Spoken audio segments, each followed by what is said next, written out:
இந்த வார்த்தையை நீங்க கேட்டிருப்பீங்க. அவர்களுடைய நிலைமையை நாம் அறிந்து கொண்டால்தான் அவர்களுக்கு நாம் என்ன செய்ய முடியும்? உதவி செய்ய முடியும். இரண்டாவதாக, தீர்ப்பு செய்யாமல் கேட்பது. Don't be judgemental. நம்ம மனித இயல்பு. ஒருத்தங்க ஒரு கஷ்டப்படுறப்ப உடனே என்ன வந்துரும்? ஆமா, உங்களுக்கு இது நடக்க வேண்டியதுதான், நடக்க வேண்டியதுதான், இல்ல என்ன பண்றது, அவங்களுக்கு இது நடந்துட்டு இப்படி பண்ணதுனால இப்படி அப்படி என்று நாமே என்ன பண்ணிடுறோம்? முதல்ல ஒரு ஜட்ஜ்மெண்ட் பண்ணிடுறோம். நாம அந்த மாதிரி மற்றவங்களை என்ன செய்யக்கூடாது? தீர்ப்பு செய்யக்கூடாது. ஏனென்றால் ஒருவருடைய கஷ்டத்திற்கும் வருத்தத்திற்கும் மன போராட்டங்களுக்கும் பின்னால அவர்களுக்குள்ள ஒரு வலி இருக்குங்கிறத நம்ம என்ன செய்கிறோம்? அநேக நேரங்கள்ல மறந்து போகிறோம். வெளி தோற்றத்தை வைத்து அவர்களை நாம் மதிப்பீடு செய்கிறவர்களாக இருக்கிறோம். அப்படி செய்தா என்னைக்குமே அவங்கக்கிட்ட நாம பரிவுள்ளவர்களாக வாழ முடியாது. மூன்றாவது பாத்தீங்கன்னா, ஒரு கனிவான பேச்சு அல்லது கவனிப்பு நமக்கு இருக்க வேண்டும். Active listening. யாராவது கஷ்டம்னு நம்மகிட்ட பேசுறப்போ நம்ம அறியாம, என்னையும் சேர்த்துதான் சொல்றேன், என்ன செஞ்சிரும்? கட கட கடன்னு அவங்க சொல்லி முடிக்கிறதுக்குள்ள நமக்கு தெரிஞ்சதெல்லாம் நம்ம சொல்லி, அங்க அப்படி நடந்தது, இங்க என்ன இப்படி நடந்தது, அப்படி நடந்தா இப்படி நடக்கும் அப்படின்னு வேற நம்ம என்ன செஞ்சிருவோம்? ஆட் பண்ணி விட்டுருவோம் இல்லையா? இந்த மாதிரி எல்லாம் சொல்லி அவங்களுக்கு இருக்கிற கலக்கத்தை விட இன்னும் கொஞ்சம் கலக்கத்தை உண்டாக்கி விட்டு விடுறோம். பயத்தை விட்டு நாம் அவர்களுக்கு உண்டாக்கி விடுகிறோம். அப்படி அல்ல. மற்றவர்கள் பேசும்போது குறுக்கிடாமல் முதலாவதாக அவர்கள் என்ன சொல்ல வருகிறார்கள் என்பதை நாம் உற்று கவனிக்க வேண்டும். சில நேரம் கேட்போம், போய் ஜோமன போயிருப்போம், யாருக்காக அவங்க சொல்றதெல்லாம் நம்ம கேட்டுக்கிட்டு இருப்போம். எப்படி கேட்போம்? சரி, அவங்க ஏதோ சொல்லட்டும், அவங்க கவலையை அவங்க சொல்றாங்க அப்படி என்று நாம் பெயரளவில் மாத்திரம் கேட்டுக்கொண்டு இருக்கிறோம். அப்படி அல்ல பிரியமானவர்களே, உற்று கவனியுங்கள். அவர்கள் என்ன சொல்ல வருகிறார்கள் என்பதை கேட்டாலே போதும். அவங்களுக்கு எப்படி இருக்கும் தெரியுமா?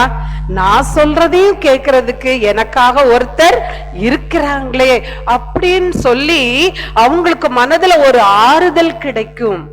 அந்த ஆறுதலை நாம் கொடுக்கிற மக்களாக இருக்க வேண்டும்.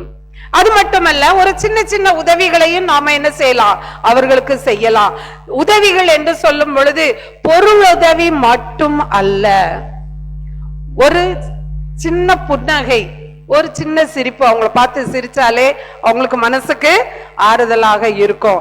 ஐயோ, அவங்க கஷ்டப்பட்டுக்கிட்டு இருக்காங்க, அவங்க கிட்ட போய் நம்ம மாட்டிக்க கூடாது அப்படின்னு சொல்லி வழி விலகி போகாமல் அவர்களை பார்த்து ஒரு புன்முறுவல் இல்லையா, ஒரு சின்னதா தட்டி கொடுங்க, ஒண்ணும் இல்ல, கவலைப்படாதீங்க, போதும், அதுவே அவங்களுக்கு ஆறுதலாக இருக்கும். ஒரு பார்வை, ஒரு சிறிய வார்த்தை, இதெல்லாம் சொல்றப்போ அவங்களுக்கு ஆறுதலாக இருக்கும். இப்படிப்பட்ட குணங்களை உடையவர்களாக நாம் இருக்கும் பொழுது நாம் பரிவுள்ளவர்களாக காணப்படுகிறோம். ஆனால் வேதத்தின் அடிப்படையில் கிறிஸ்தவர்களாகிய நாம் எவ்வாறு பரிவுள்ளவர்களாக வாழ முடியும்? இதை எல்லாரும் இந்த உலகத்தில் உள்ள மக்கள் எல்லாம் சாதாரணமாக செய்கிறது தான். ஆனால் கிறிஸ்தவர்களாகிய நாம் அவர்களை விட இன்னும் அதிகமாக பரிவு காட்ட வேண்டியவர்களாக இருக்கிறோம். அதைதான் நாம் முதலாவது பழைய ஏற்பாட்டு பகுதியை நாம் கேட்டோம், ரூத்தின் பகுதி. அதை எடுத்து வைத்துக் கொள்ளுங்கள். ரூத் 2வது அதிகாரம் 4-20. இந்த ரூத் கதையா சரித்திரம் நமக்கு சண்டே கிளாஸ்ல இருந்தே நன்றாக தெரியும் இல்ல? ரூத்துன்னு சொன்ன உடனே யாரெல்லாம் நமக்கு ஞாபகம் வந்துருவாங்க?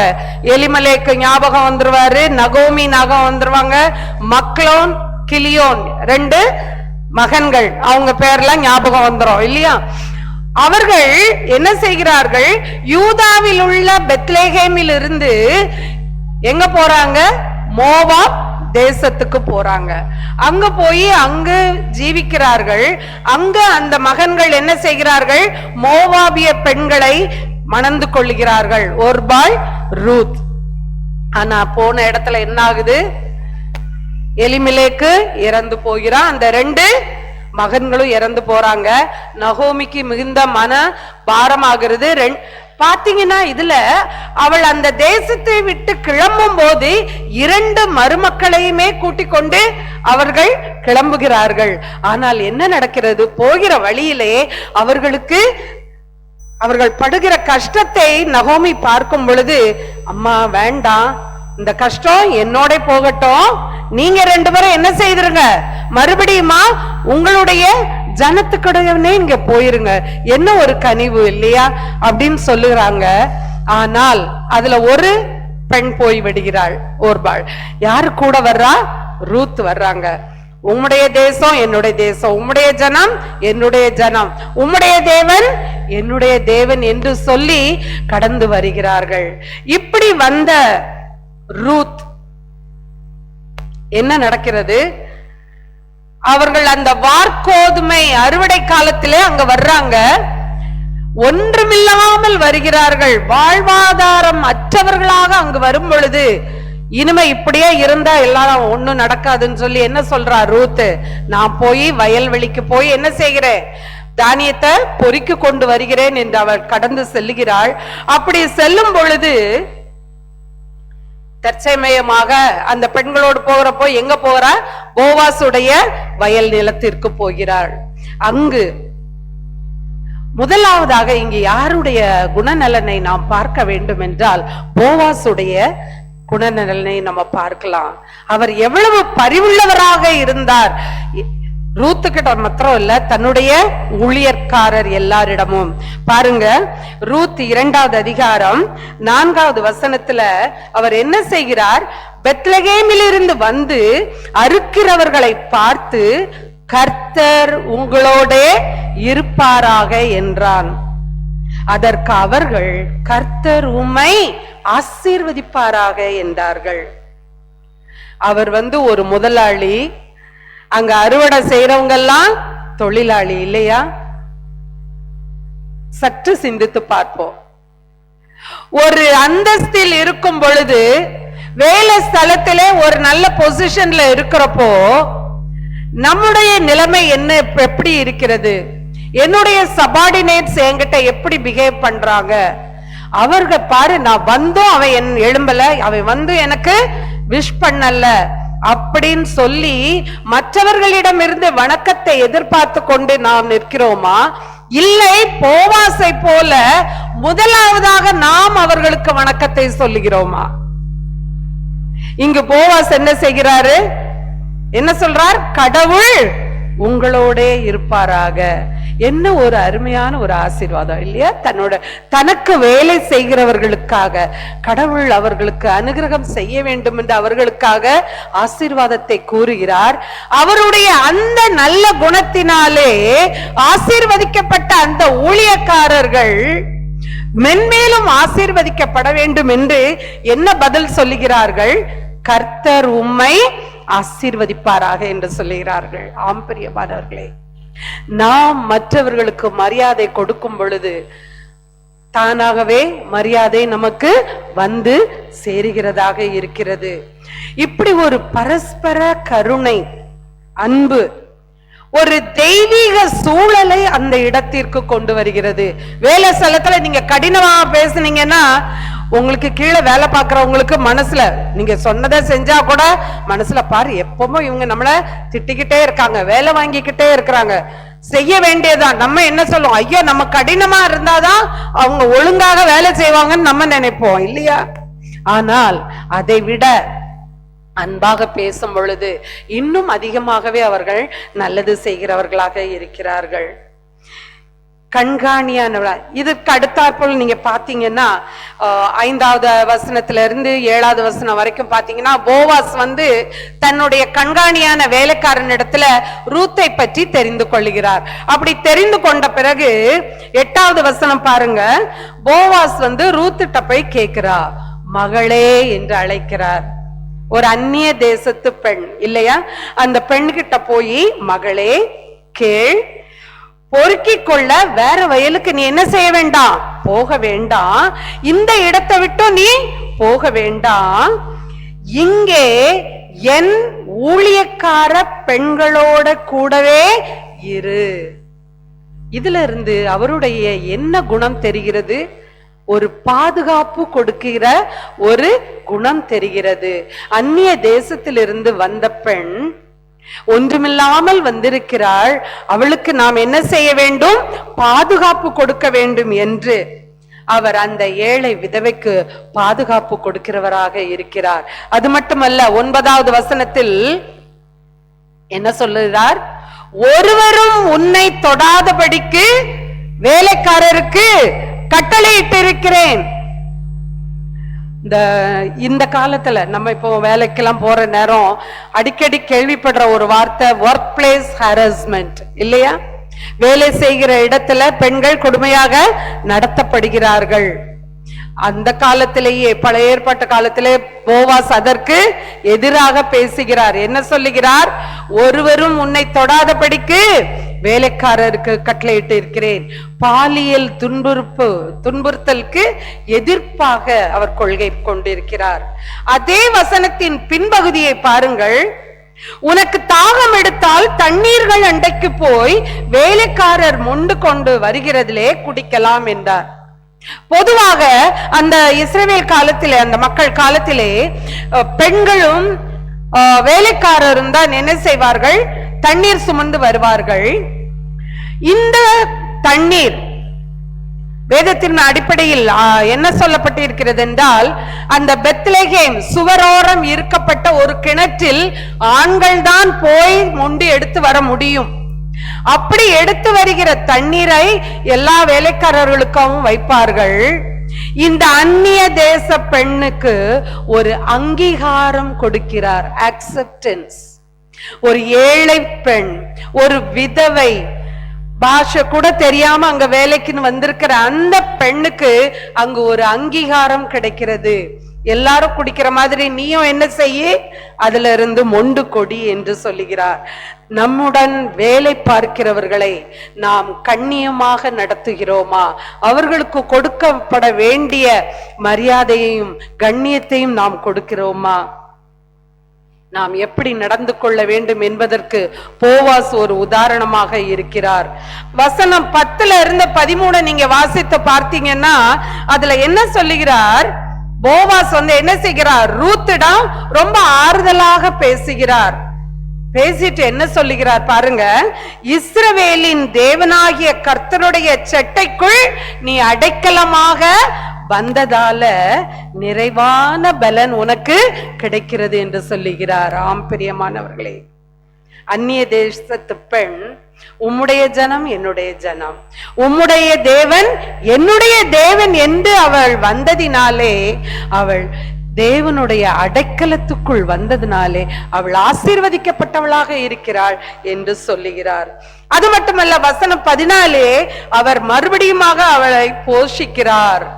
எப்படி போஷிக்கிறார்?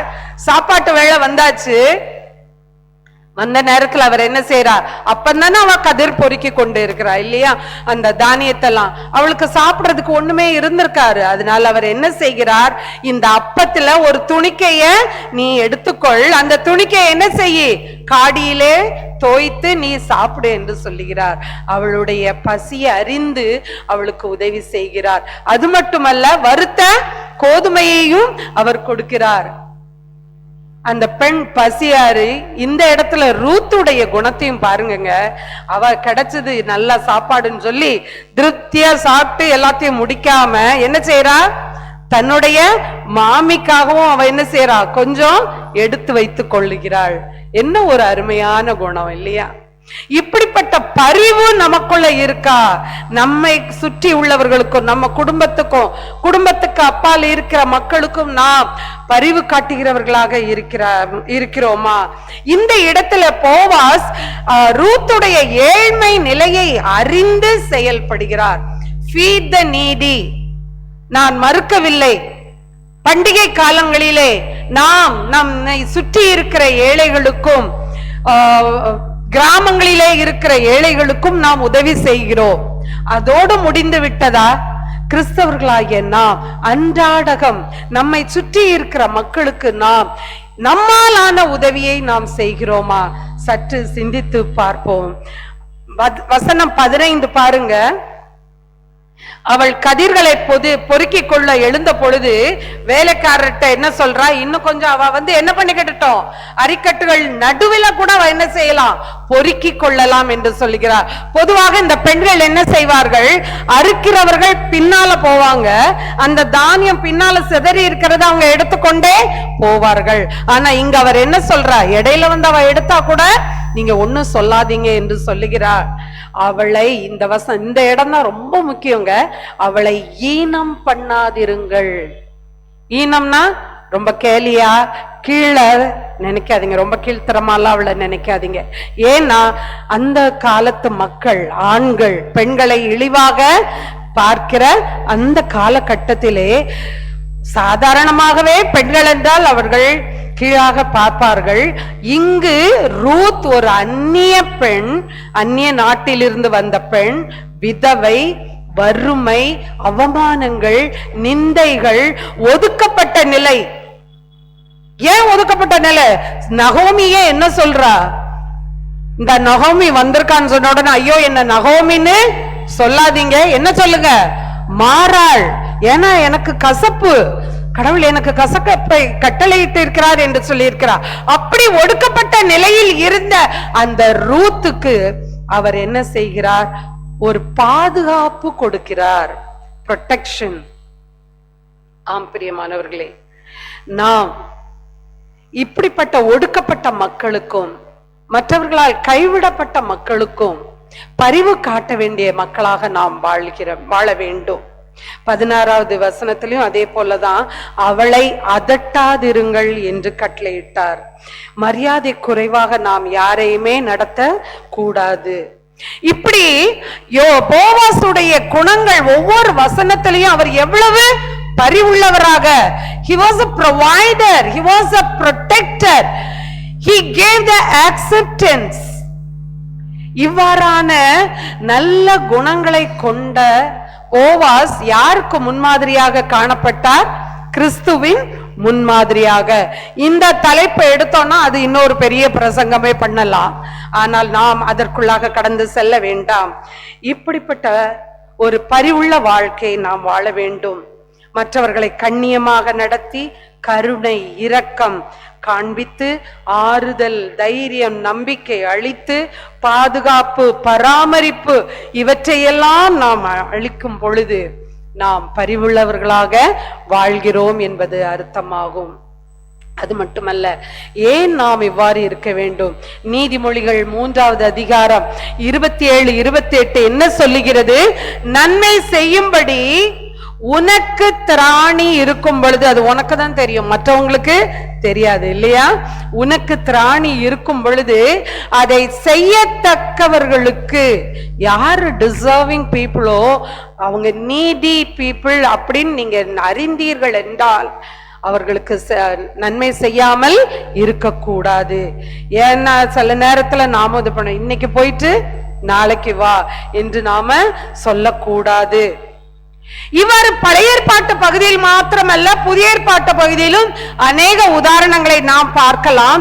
நாம் கேட்ட அந்த புதிய ஏற்பாட்டு பகுதியில் எபேசியர் 4வது அதிகாரம் 25 முதல் 32 வசனங்களிலும் பவுல் எபேசியருக்கு சொல்லுகிற ஆலோசனை, அதுல 32வது வசனத்துல என்ன சொல்லியிருக்கு? 32வது வசனத்துல நாம் எப்படி இருக்க வேண்டுமா? மிகுந்த தயை உள்ளவர்களாக, உருக்கம் உள்ளவர்களாக, மற்றவர்களை நாம் கவனிக்கிற மக்களாக இருக்க வேண்டும் என்று அவர் சொல்லுகிறார். அது மட்டுமல்ல, ஒருவருக்கொருவராக நாம் பாரப்பட்டு ஒருவரை ஒருவர் நாம் என்ன செய்ய வேண்டுமா? மன்னிக்க வேண்டுமா? அதுவும் ஒரு பரிவுள்ளவளாக இருக்க வேண்டிய குணமாக இருக்கிறது. அப்போஸ்தலர் 2வது அதிகாரம் 44-45 வசனங்களிலே ஆதி திருச்சபை மக்கள் என்ன செய்தார்கள்? தங்களுடைய ஆஸ்திகளையும் காணி ஆட்சிகளையும் விற்று என்ன செய்யறாங்களா? யாருக்கு எவ்வளவு தேவை, என்ன தேவை என்பதை அறிந்து அதை பகிர்ந்து கொடுத்தார்களாம். எல்லாத்தையும் கொண்டு வந்து வச்சு என்ன செய்யறாங்க, பகிர்ந்து கொடுக்கறாங்க. சோசியலிசம் அப்பவே பின்பற்றப்பட்டது. கொடுத்துட்டு அவங்க என்ன செஞ்சாங்க, ஐயோ ஏன் எல்லாத்தையும் கொண்டு கொடுத்தோம்னு நினைச்சாங்களா? ஒரு பகுதியை மாத்திரம் நம்ம கொடுத்திருக்கலாமே, ஏன் முழுவதையும் கொடுத்தோம்னு நினைச்சாங்களா? இல்லவே இல்லை. அவங்க என்ன செய்கிறார்கள், மகிழ்ச்சியோடும் கபடமில்லாத இருதயத்தோடும் போஜனம் பண்ணி எப்படி இருந்தார்களா, ஒருமித்து இருந்தார்கள். இல்லையா? நம்ம கொடுத்துட்டு ஐயோ நம்ம கொஞ்சம் கூட கொடுத்துட்டோமோ, நம்ம கொடுக்கிறதே பகுதி தான். நான் அதை தவறாக சொல்லவில்லை. அது எல்லாரும் சொல்லுவாங்கல்ல, தனக்கு போய் தான் தானோன்னு சொல்லுவாங்க. அதை நமக்கு ஏற்ற மாதிரி நம்ம எடுத்துக்கொள்ளுவோம். அப்படி நாம கொடுக்கறத கூட நம்ம கொடுத்தது கொஞ்சம் கூட கொடுத்துட்டோமோ, கொஞ்சம் குறைச்சு கொடுத்துருக்கலாமோ அப்படின்னு நினைக்கிறோமா? ஐயோ இன்னும் கொஞ்சம் கூட கொடுத்துருக்கலாமே என்று நாம் நினைக்கிறோமா? சிந்தித்து பார்ப்போம். கர்த்தர் அதை தொடர்ந்து இந்த மாதிரி பரிவு பரிவு என்று நாம் இன்று பேசும் பொழுது இந்த பரிவின் தொடக்கம் எங்கே இருக்கிறது? அதுதான் முக்கியம். நீங்க கெஸ் பண்ணிருப்பீங்கன்னு நினைக்கிறேன். யாரு முதல்ல பரிவுள்ளவராக இருந்தார்? பிதா, இல்லையா? இந்த அண்ட சராசரத்தையும் படைத்த பிதா பரிவுள்ளவராக இருந்தார். சங்கீதம் 103:8 என்ன சொல்லுகிறது? கர்த்தர் உருக்கமும் இரக்கமும் நீடிய சாந்தமும் மிகுந்த கிருபையும் உள்ளவர். ஆம் பிரியமானவர்களே, இந்த பரிவுதான், அவரிடம் இருந்த குணநலங்கள் தான் அடுத்ததாக யாரிடம் வந்தது? மகன்கிட்ட வந்தது. இல்லையா? அப்பாவோட குணம் தானே மகனுக்கு, இல்லையா? பிதாவின் குணங்கள் குமாரனாகிய இயேசுவிடமும் அது இருந்தது.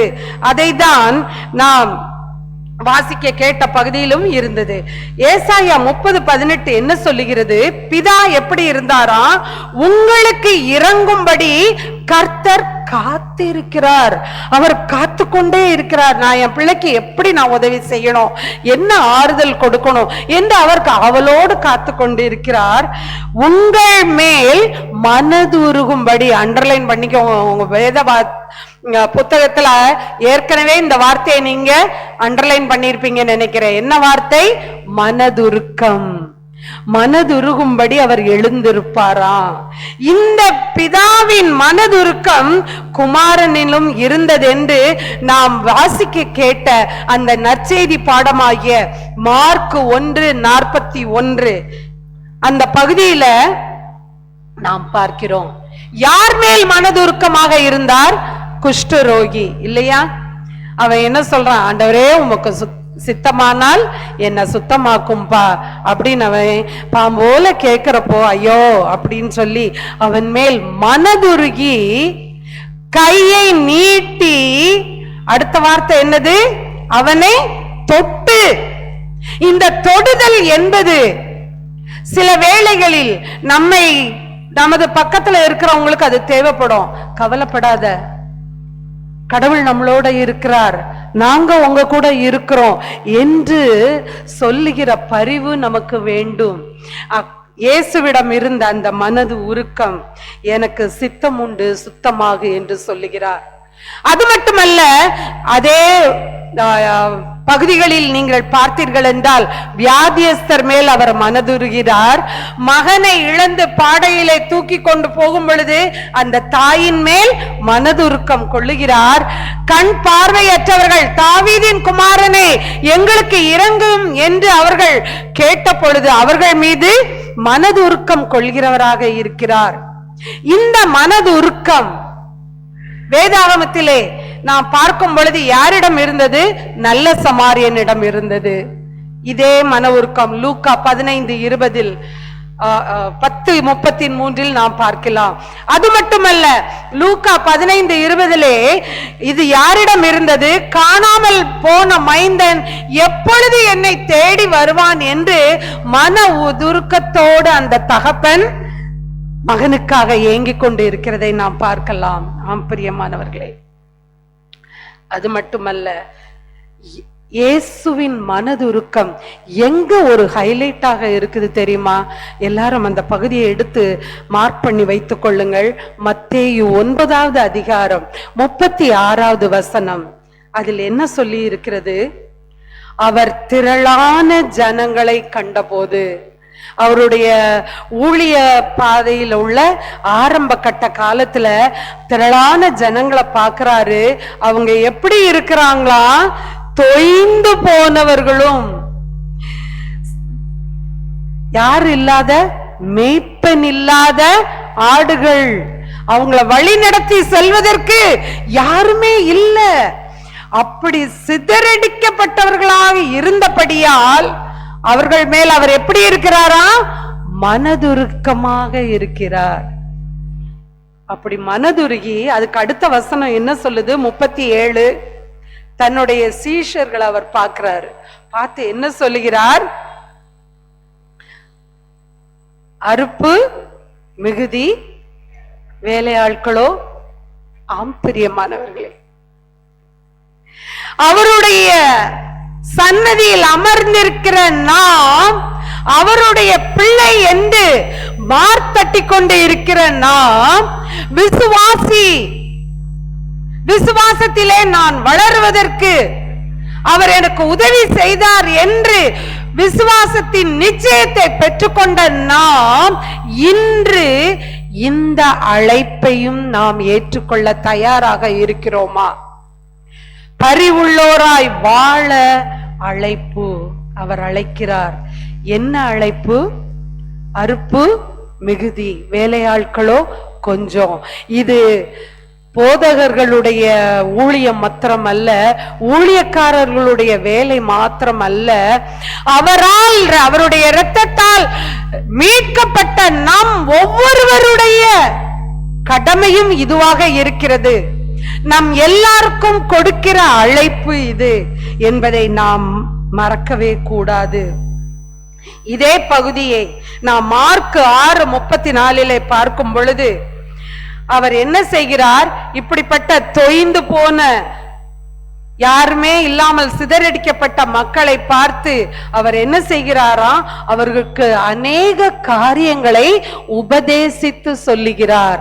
ஆம் பிரியமானவர்களே, அவங்களுக்கு எப்படி போகணும்னு கூட தெரியாது, எங்க சமாதானம் கிடைக்கும் அப்படின்னு அலைந்து தெரிந்து போகிற மக்களை இன்று நாம் நம்மிடையே பார்க்கிறோம். அப்படி என்ன செய்வது என்று தெரியாமல் இருக்கிற பிள்ளைகளுக்கு என்ன செய்தால் அவர்களுக்கு அமைதி கிடைக்கும், சமாதானம் கிடைக்கும் என்று அறிந்த நாம் அதை சொல்லுகிறவர்களாக இருக்க வேண்டும். அப்படி மட்டுமல்ல, அவர் என்ன செய்யறாரு? ரொம்ப நேரம் ஆயிடுச்சு, அதனால அவருக்கு என்ன செய்கிறார்? போஷிக்கிறார். 5 அப்பம் 2 மீனை கொண்டு போஷிக்கிறார். This is the call for us. We are asked to be compassionate. Show your compassion. Don't just look at others and say, oh, they are so pathetic. Why? What should I do? I can't do anything. Don't say that. ஒரு ஆறுதலான வார்த்தை சொல்லுங்கள். சிறிய சிறிய உதவிகள் என்ன செய்ய முடியுமோ அதை செய்ய வேண்டும். ஏனென்றால் மத்தேயு 5:7 என்ன சொல்லுகிறது? இரக்கமுள்ளவர்கள் பாக்கியவான்கள், அவர்கள் இரக்கம் பெறுவார்கள். நீங்க ஒருத்தவங்களுக்கு ஒண்ணு செய்தீங்கன்னா அதனுடைய பலன் நமக்கு திரும்ப வரும். ஏன்னா இந்த சிறியரில் ஒருவனுக்கு கடனை கொடுத்தா என்ன செய்யறாரு கடவுள்? அத நமக்கு திருப்பி கொடுத்துடுறாருங்க. அப்படி இருக்கப்போ நாம ஏன் கொடுக்கிறதுக்கு பயப்படணும்?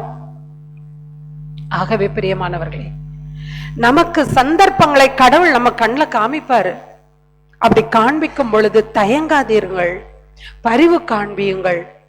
அது மட்டுமல்ல, இந்த பலன் இதோட முடிந்து போகிறது அல்ல, மறுமையிலும் அந்த பலன் நமக்கு கிடைக்கிறது. என்ன கிடைக்கிறது? மத்தேயு 25:31 என்ன சொல்லுகிறது? அங்க மனுஷகுமாரன் என்ன செய்கிறாரா? சகலவித பரிசுத்த தூதர்களோடு சிங்காசனத்தில் அமர்ந்திருக்கிற போது தூதர்கள் என்ன செய்கிறார்கள்? எல்லாரையும் பிரித்து எடுக்கிறாங்க, வலதுபுறமும் இடதுபுறமாக இல்லையா? வலதுபுறத்தில செம்மறியாடும், இடதுபுறத்திலே வெள்ளாடும். அந்த வலதுபுறத்துல மக்களை சேர்க்கும் பொழுது அவர்கள் என்ன சொல்லி சேர்க்கிறார்கள்? பிதாவினால் ஆசீர்வதிக்கப்பட்டவர்களே. எப்படி அவர்கள் எதனால ஆசீர்வதிக்கப்பட்டாங்க? தொடர்ந்து அதுல சொல்லப்பட்டிருக்கு, பசியாயிருந்தேன் போஜனம் கொடுத்தீர்கள், தாகமாயிருந்தேன் என் தாகத்தை தீர்த்தீர்கள், அந்நியனாக இருந்தேன் என்னை சேர்த்து கொண்டீர்கள், வஸ்திரம் இல்லாமல் இருந்தேன் எனக்கு வஸ்திரம் கொடுத்தீர்கள், வியாதியாய் இருந்தேன் என்னை விசாரிக்க வந்தீர்கள். அநேகர் இந்த ஹாஸ்பிட்டல் மினிஸ்ட்ரி எல்லாம் பண்ணுவாங்க. அங்க போய் உங்களுக்கு தெரிஞ்சவங்களோ தெரியாதவங்களோ எல்லாருக்கும் போய், நீங்க கல்யாணி ஆஸ்பத்திரியில எல்லாம் போனீங்கன்னா வந்து கொண்டே இருப்பார்கள்.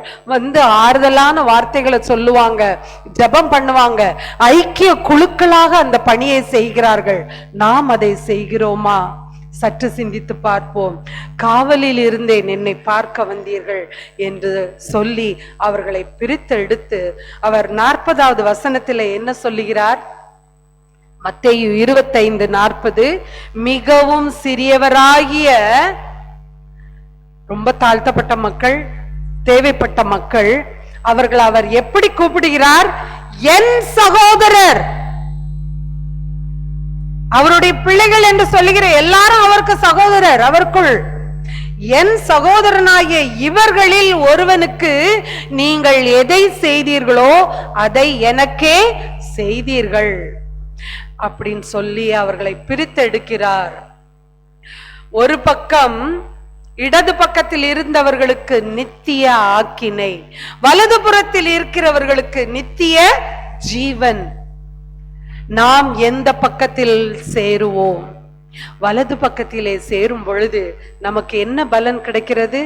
நித்திய காலமாக அவரோடு வாழ்கிற பாக்கியம் நமக்கு கிடைக்கிறது. அப்படின்னா நாம் பரிவுள்ளவரா இந்த உலகத்துல வாழ்றப்போ அவர் என்ன ஆசீர்வதித்திருக்கிறாரா, எனக்கு நன்மைகள் செய்திருக்கிறாரா, அது என்னுடைய வாழ்வுக்காக மட்டுமல்ல, என்னுடைய சந்தோஷத்துக்காக மட்டுமல்ல, என்னுடைய சமாதானத்துக்கு மட்டுமல்ல, இந்த உலகத்திற்காகவும் என்னை சுற்றி இருக்கிற மக்களுக்காகவும் என்னால் என்ன உதவி செய்ய முடியுதோ அதை செய்வதற்காக தான் கடவுள் என்னை வைத்திருக்கிறார் என்று சந்தர்ப்பம் கிடைக்கும் பொழுதெல்லாம் நாம் பரிவு காட்டுகிறவர்களாக வாழ வேண்டும்.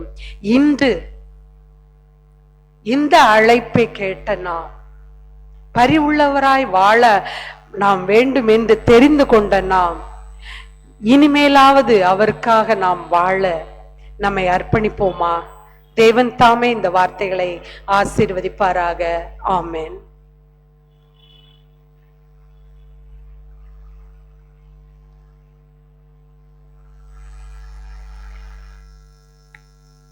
அன்பான இறை மக்களே, இந்த வழிபாட்டிலே அருளுரை ஆற்றின சகோதரி லே பிரிச்சர் அவர்களுக்கு திருச்சபையாக நம் சார்பாக நன்றியை தெரிவித்துக் கொள்கிறேன். நம்முடைய விசுவாசத்தை உறுதி செய்வதற்காக நாம் அனைவரும் எழுந்திருந்து அப்போஸ்தல விசுவாச பிரமாணத்தை அறிக்கை செய்வோம். வானத்தையும் பூமியும் படைத்த சர்வ வல்லமையுள்ள பிதாவாகிய தேவனை விசுவாசிக்கிறேன். அவருடைய ஒரே குமாரனாகிய நம்முடைய நாதர் இயேசு கிறிஸ்து விசுவாசிக்கிறேன். அவர் பசுத்தாவினாலே கன்னிமரியாத்தில் அவர் மறுபடுத்தி பிறந்தார். பொந்து பிலாத்தின் காலத்தில் பாடுபட்டு சிலு அறிந்து மரித்து அடக்கம் பண்ணப்பட்டு பாதத்தில் இறங்கினார். 3ஆம் நாள் மரித்து வந்து எழுந்தெழுந்தார். பரமணத்துக்கு ஏறிய சர்வ வல்லமையுள்ள பிதாவாகிய தேவனை வல்லபாசிட்டிருக்கிறார். அவரிடத்திலிருந்து உயிரையும் மரித்து நியாயத்திற்கு வருவார். பரிசுத்தவான்களை விசுவாசிக்கிறேன். பொதுவாக இருக்கிற பரிசுத்தபையும் பரிசுத்தவான்கள் ஐக்கியமும் பாவ மன்னிப்பும் சரிவதன் நித்திய என்று விசுவாசிக்கிறேன். ஆமென். அமர்வோம். திருச்சபைக்கான அறிவிப்புகளை நம்முடைய சபையின் செயலர் அவர்கள் அறிவிப்பார்கள்.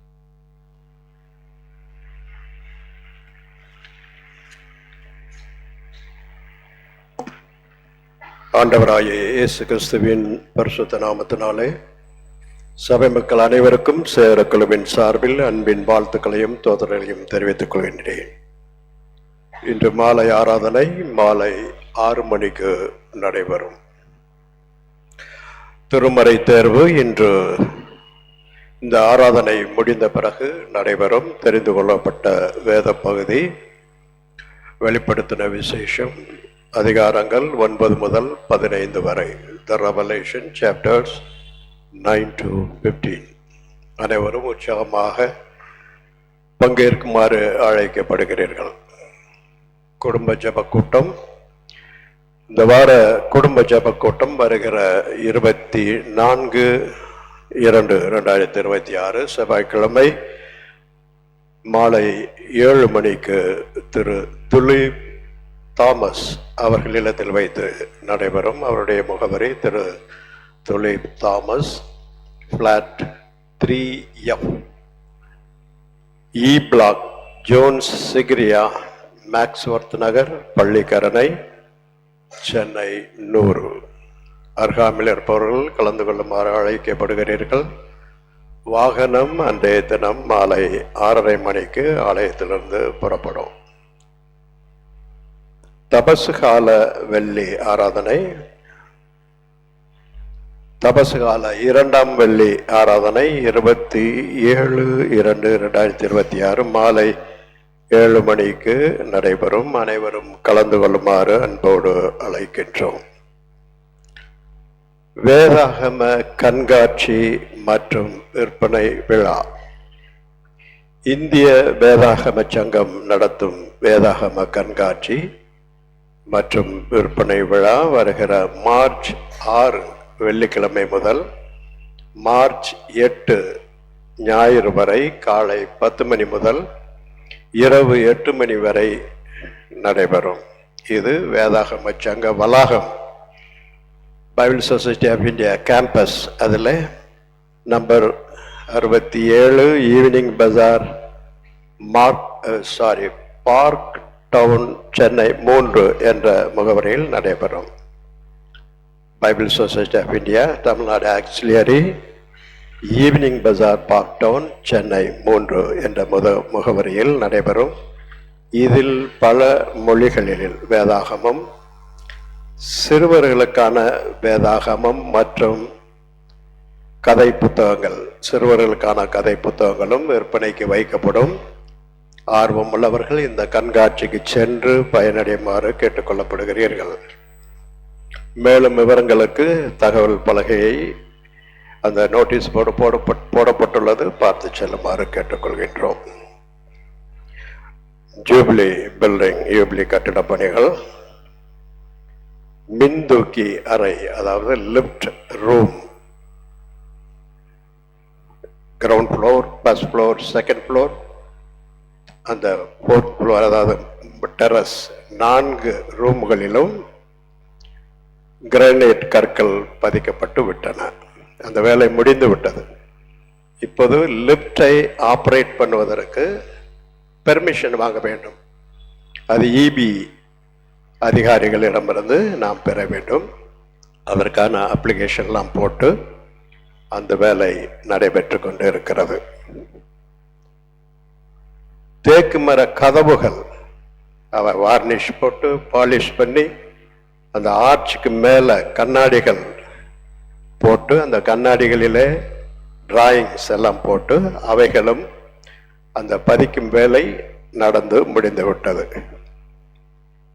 இப்பொழுது சொத்து வரி மதிப்பீடு, ப்ராப்பர்ட்டி டாக்ஸ் அசஸ்மெண்ட் அது பண்ண வேண்டும். கார்பரேஷனிலே சம்பந்தப்பட்ட அதிகாரிகளை சந்தித்து அந்த ப்ராப்பர்ட்டி டாக்ஸ் போடுவதற்கான ஏற்பாடுகள் நடந்து கொண்டிருக்கின்றன.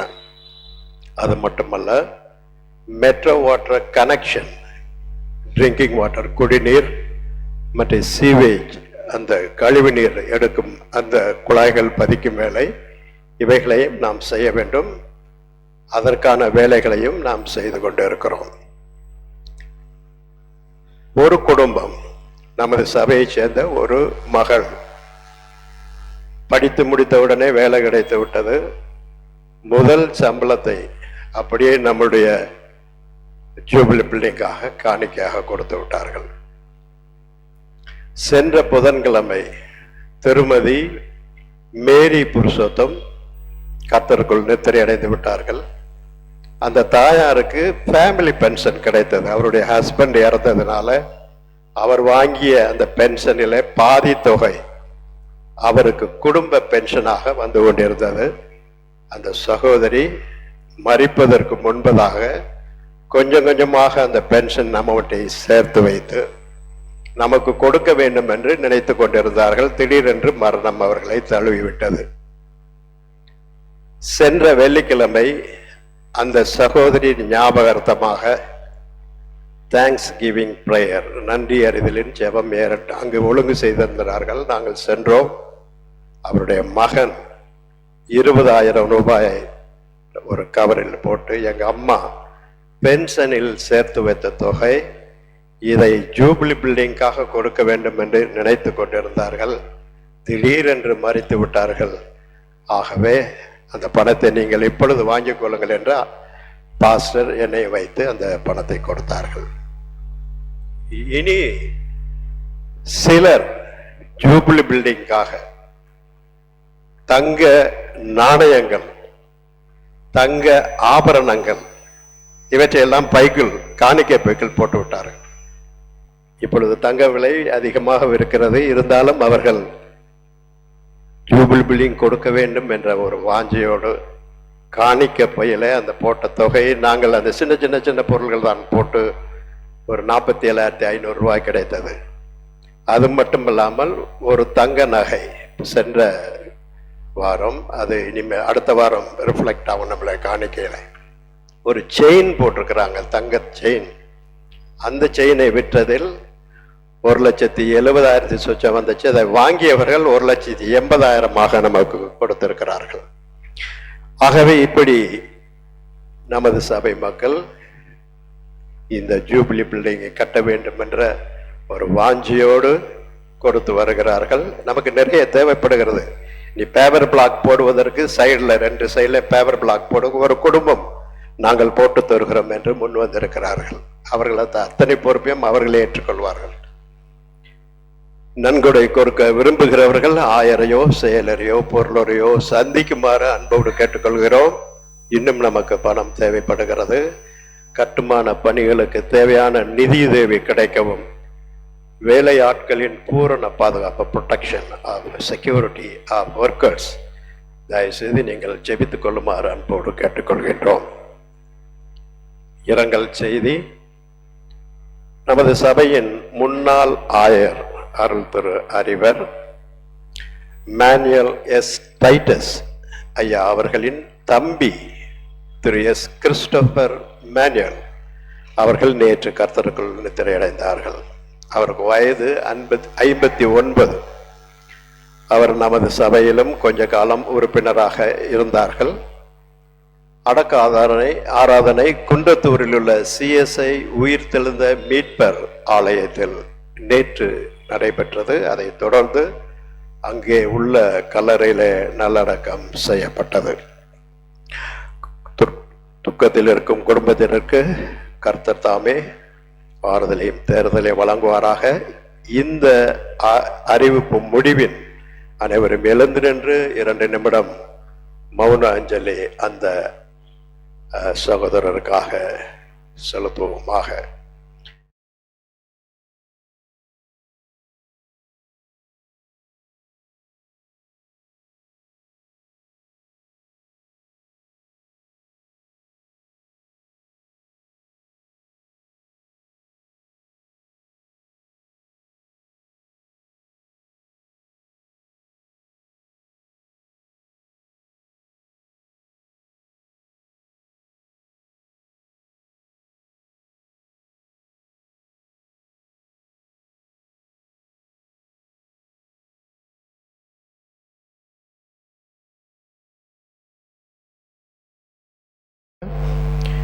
இன்று கர்த்தருடைய செய்தியை நம்மோடு கூட பகிர்ந்து கொண்ட திருமதி இவாஞ்சலினா தேவேரக்கம் சகோதரி அவர்களுக்கு திருச்சேவின் சார்பில் நன்றியை தெரிவித்துக் கொள்கிறோம்.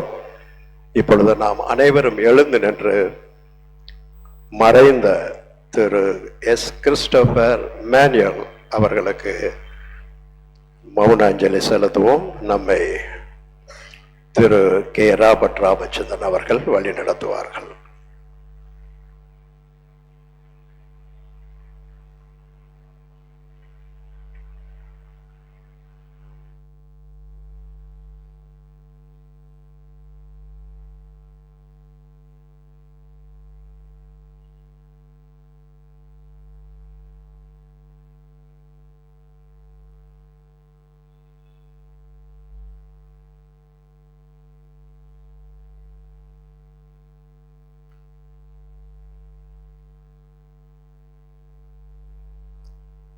ஜெபம் செய்வோம்.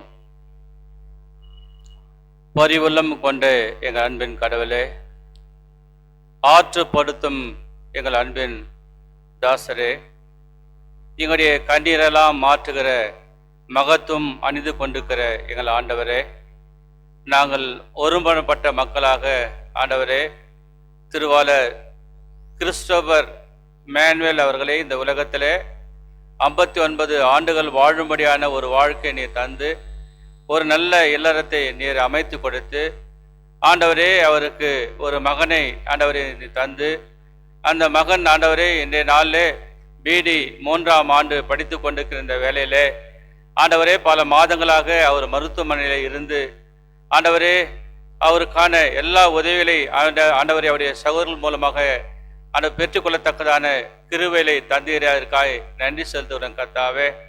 ஆண்டவரே அவர் வேதனை விட்ட போது, ஆண்டவரே கண்ணீர் சிந்தின போது, ஆண்டவரே அவரோடு கூட இருந்து அவரை நீர் ஆற்றி தேற்றி வழிநடத்தின அன்பின் தகப்பனே, இப்போது அவர் இந்த உலகத்தை விட்டு மறைந்து உம்மோடு இருக்கிறார். ஆண்டவரே அவருக்காக நீ நீதியின் கிரீடம் வைத்திருக்கிறேன் என்று நாங்கள் விசுவாசிக்கிறோம் கர்த்தாவே. அவரை இழந்து தவிக்கிற அவருடைய மனைவிக்காக செபிக்கிறோம். ஆண்டவரே, ஒரு தாய் தேற்றுவதை போல நான் உங்களை தேற்றுகிறேன் சொன்ன கர்த்தர், அந்த மகளுக்கு நீர் ஆண்டவராக ஆண்டவரே இரட்சகராக இருந்து அவரை ஆற்ற வேண்டுமாய் தேற்ற வேண்டுமாய் அவருடைய எதிர்கால தேவையை சந்திக்க வேண்டுமா நாங்கள் செபிக்கிறோம் கர்த்தாவே. அவருடைய மகனுக்காக செபிக்கிறோம் கர்த்தாவே.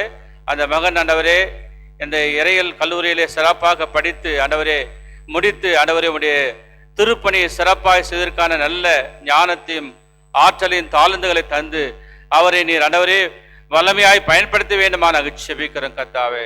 அவரை கூட நீர் ஆற்றும் தேற்றும் கர்த்தாவே. அவருடைய சகோதரருடைய குடும்பத்துக்காக நாங்கள் செபிக்கிறோம். அந்த குடும்பத்துக்கு அவர்கள் எடுத்துக்கொண்ட பிரயாசத்துக்காக ஆண்டவரை நன்றி செலுத்துகிறோம் கர்த்தாவே. அவரை கூட நீர் ஆற்ற வேண்டுமா நாங்கள் செபிக்கிறோம் கர்த்தாவே. நீரே எங்களுடைய வாழ்க்கையின் சதமாக இருக்கிற கர்த்தாவே. நாங்கள் சுவாசமுள்ள மனிதனை நம்புவதை காட்டிலும் கர்த்தர் மேல் பற்றுதலாக இருப்பது நலம் என்று நாங்கள் ஆண்டவரே நாங்கள் திருமறையில் வாசிக்கின்றோமே. அப்படிப்பட்ட வேறு ஆசுவாதத்தை அந்த குடும்பத்துக்கு தந்து அந்த இல்லத்தினுடைய இரட்சகராக இருந்து நித்தமும் நடத்த வேண்டுமா நாங்கள் செபிக்கிறோம். அந்த குடும்பத்தை நீர் ஆஸ்வதியும் கர்த்தாவே, பாதுகாத்து கொள்ளும். துதி கனம் மகிமை உமக்கே செலுத்துகிறோம். மீட்பெரும் இரட்சகராகிய இயேசு கிறிஸ்து மூலம் ஜெபம் நடப்பதாவே. ஆமென். சபையார் அமரவும். இந்த வாரத்தில் தங்கள் பிறந்த நாளை கொண்டாடுபவர்கள்: பிப்ரவரி 22 ஜஸ்டின், ஐன்ஸ்டீன், பிரின்ஸ் எசடியான் அமர் சிங், அருண், ராஜா, மார்த்தாள், ஷீலா சஜித், ஜாஷுவா பிரீத்தம். பிப்ரவரி 23 Sherlin Sowri Bai, Ana Mia, Irene Reshma, Jeno Jeyasingh, Inbaraj, Chandra Inbaraj, Moses Maximus Abraham, Jebin Raj. பிப்ரவரி 24 Jeeva, Jhansi Rani, Margaret Keziah, Grace Jennifer, Vennila, Shalini, கிறிஸ்க்லா அகஸ்டின், செல்லம் ஜரீனா. பிப்ரவரி 25 ஆட்ரினா தியாலினி, இமானுவல், பிரியா சாந்தகுமாரி, ருஷன், கேரினீவா, ஆட்ரினா ஜஸ்லின் பிரிட்டோ, மேத்யூ. பிப்ரவரி 26 அருள் Arokiasamy, Jeffrey Ronaldo, Jacintha Ranjini. பிப்ரவரி 27 அனோதேவ் ரூபன், செல்வேந்திரன், நெல்சன், இளையராஜா ரியா. பிப்ரவரி 28 Vineeth Brian Robinson, Jerlina John, Abisha Janet, Jerry Edwin, Saral, Priyanka, Tharini, Brendan Rooney. பிப்ரவரி 29 Sarah. இந்த வாரத்தில் தங்கள் திருமண நாளை கொண்டாடும் தம்பதியர்: பிப்ரவரி 23 Mrs and Mr William Prabhu. பிப்ரவரி 25 Mrs and Mr Thulip Thomas. பிப்ரவரி 26 மிஸ்ஸஸ் அண்ட் மிஸ்டர் ரவீந்திரநாத். பிப்ரவரி 27 Mrs and Mr Sahayam Bagyaraj.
ஜெபம் செய்வோம்.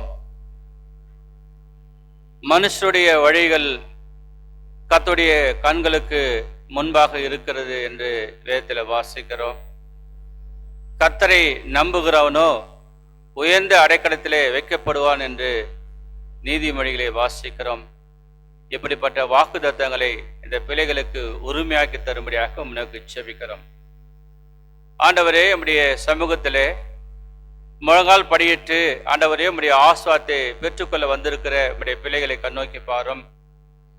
கர்த்தர் இரக்கமும் உருக்கமும் மன உருக்கமும் நீடிய சாந்தமும் மிகுந்த தயவுள்ளவர் என்று நாங்கள் சங்கீதக்காரன் சொல்வதை போல கர்த்தாவே, ஆண்டவரே நம்முடைய பிள்ளைகள் இந்த வாரத்திலே ஆண்டவரே பிறந்த நாளை கண்டு கொண்டாட போக இருக்கிறார்கள். கர்த்தாவே, அந்த பிள்ளைகளை நீர் கண்ணோக்கி பாரும். ஆண்டவரே, அவருடைய வாழ்க்கையிலே இம்மட்டும் காத்த எபினேசரே இம்மானுவேலா இருந்து அவருடைய வாழ்க்கையிலே நீர் அந்த சுகத்தையும் பலத்தையும் நல்ல ஆரோக்கியத்தாரும் இப்படிப்பட்ட அநேக பெருநாட்களை கண்டு கொண்டாடி மகிழ்ந்து களி கூறுகின்ற நன்மக்களாக இருக்க கிருபைக்குமா ஜெபிக்கிறோம். கர்த்தாவே, நன்றி உள்ள பிள்ளைகளாக இருக்க கிருபைக்குமா ஜெபிக்கிறோம்.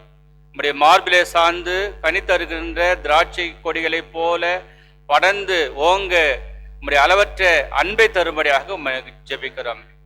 அதே போல ஆண்டவரே, இந்த வாரத்தில் தங்களுடைய திருநாளை கண்டு கொண்டாடுகின்ற நம்முடைய இறை மக்களுக்காக உனக்கு ஜெபிக்கிறோம். அவருடைய இல்லற வாழ்க்கையில நீர் ஆண்டவராக, இரட்சகராக, மீட்பராக, தாயின் தந்தையுமாக இருந்து அந்த இல்லத்தின் தலைவராக இருந்து நித்தமும் வழிநடத்துமா நாங்கள் ஜெபிக்கிறோம். ஆண்டவரே, நல்ல சுகத்தையும் பலத்தையும் தந்து அவருடைய கையின் பிரயாசம் அப்பன் தண்ணி வருமானத்தை நீர் ஆண்டவரை கூட்டி தர வேண்டுமா நாங்கள் ஜெபிக்கிறோம். கண்மலையின் தேனினாலும் ஆண்டவரே கர்த்தாவே அவர் திருப்தியாக்க வேண்டுமா ஜெபிக்கிறோம். உச்சிதமான கோதுமையினாலே அவரை திருப்திப்படுத்த வேண்டுமா நாங்கள் ஜெபிக்கிறோம். கர்த்தாவே, எல்லா நிலையிலும் மனரம்யமாக இருந்து உமக்கு சாட்சி பகர்கின்ற சாட்சியின் மக்களாக இருக்க கிருபைக்குமா ஜெபிக்கிறோம். இரட்டிப்பான ஆசீர்வாதத்தை தந்து மகிழ்ந்து களி கூர்ந்து உம்முடைய தோத்திர பலி செலுத்துகின்ற மக்களாக விளங்க கிருபைக்குமா ஜெபிக்கிறோம். கர்த்தர் நம்மை நினைத்திருக்கிறார், நம்மை ஆஸ்வதிப்பார் என்ற வாக்குதத்தை கூட அவர்களுக்கு உரிமையாக்கி தருமா ஜெபிக்கிறோம். ஆண்டவரே, அனைவரையும் நீர் ஆஸ்வதி பாதுகாத்துக் கொள்ளும். நன்மையால் முடிசூட்டும் கர்த்தாவே, துதி கனம் மகிமை உமக்கே செலுத்துகிறோம். மீட்பும் இரட்சகராகிய இயேசு கிறிஸ்து மூலமாய் ஜெபங்க நடப்பதாவே, ஆமென்.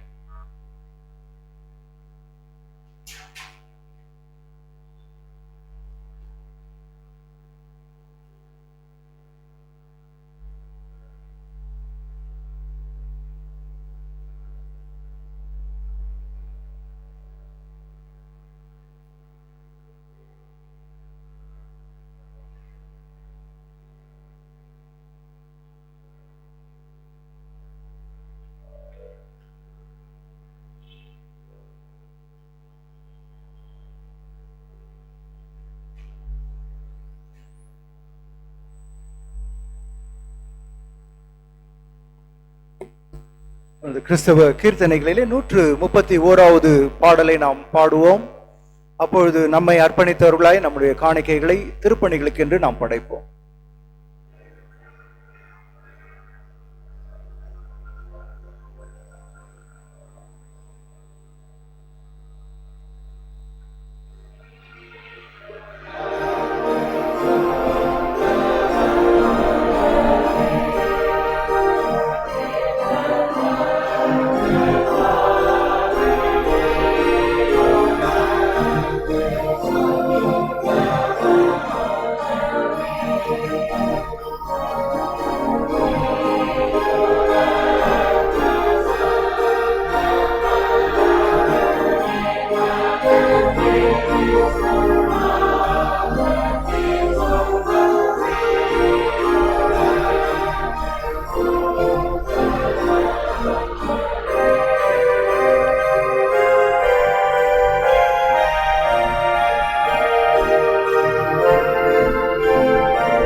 ஜெபம் செய்வோம்.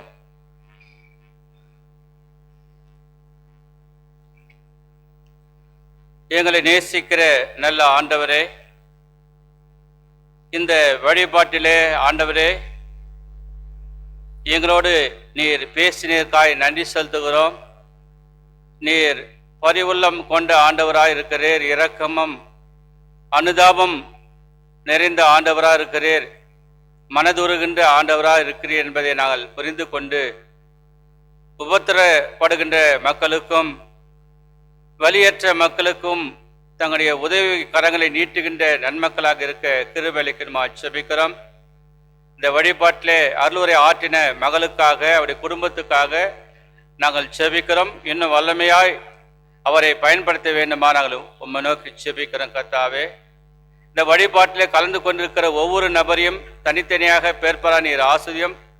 வெறுமனே வந்து வெறுமனே செல்லாதபடி ஆண்டவருடைய ஆசீர்வாதத்தை பெற்று ஆண்டவரை வீட்டுக்கு சென்று உமக்கு புகழ் மாலை சூட்டுகின்ற நன்மக்களாக இருக்க கிருபைக்கு செபிக்கிறோம்.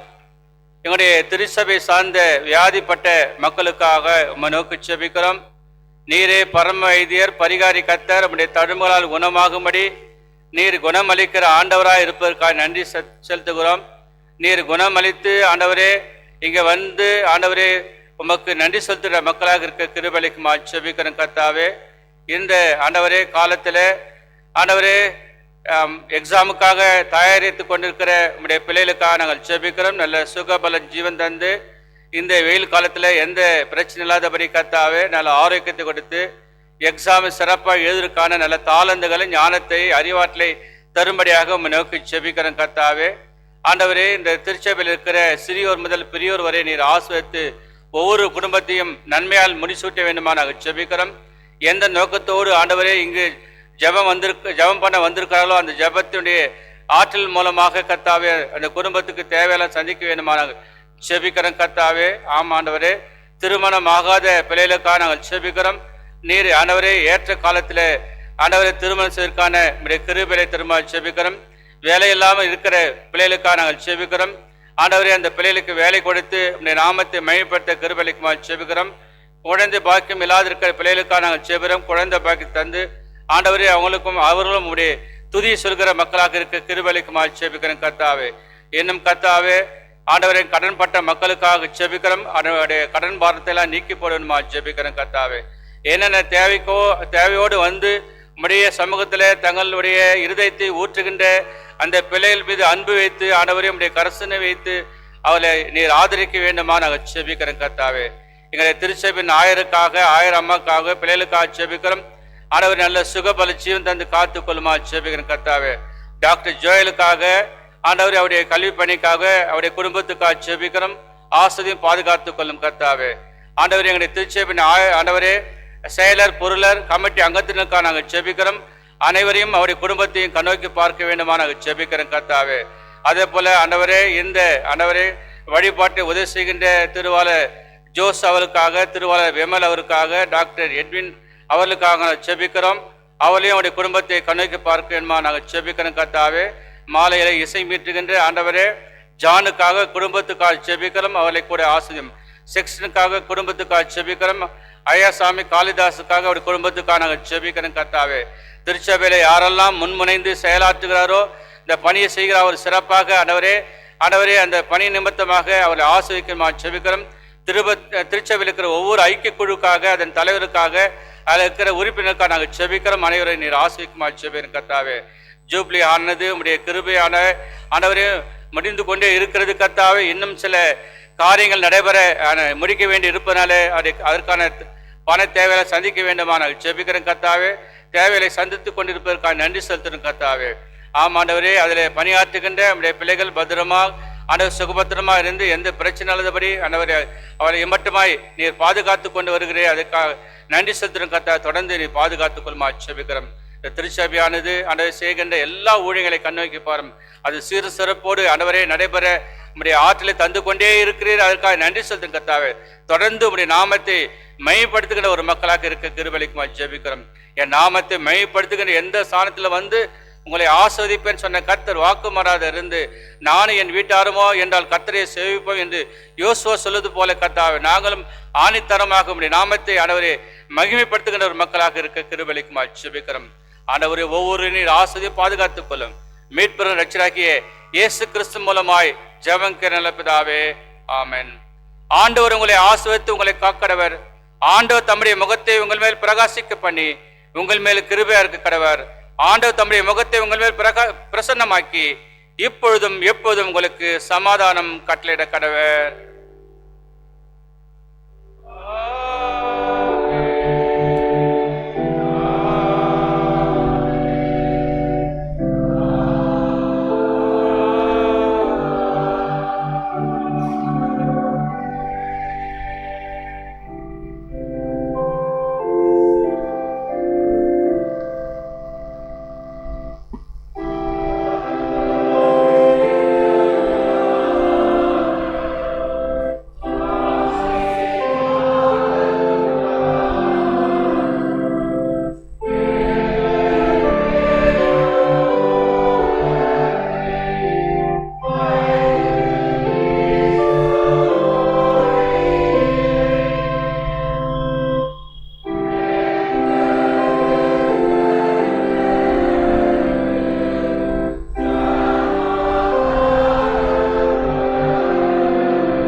சேர்ந்து சொல்வோம். என் ஆத்துமாவே கர்த்தரை ஸ்தோத்திரி, என் உள்ளமே பசுநாமத்தை ஸ்தோத்திரி.